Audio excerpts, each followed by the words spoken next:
Hello, my name's Richard and I'm from the Soap Kitchen. Today we're going to follow on from our simple beginner's recipe and we're going to show you how to make a slightly more advanced, coloured and fragranced cold process soap.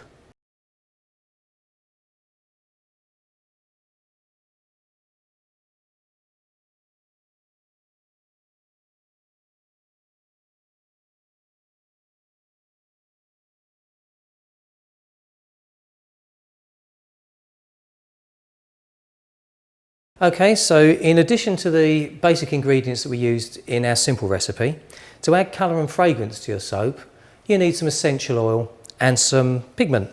Today we're going to use some lavender oil, we're going to use 20 millilitres of that, and some ultramarine violet. This is a powder, but we've made it up into some water, and you just add as much as is necessary.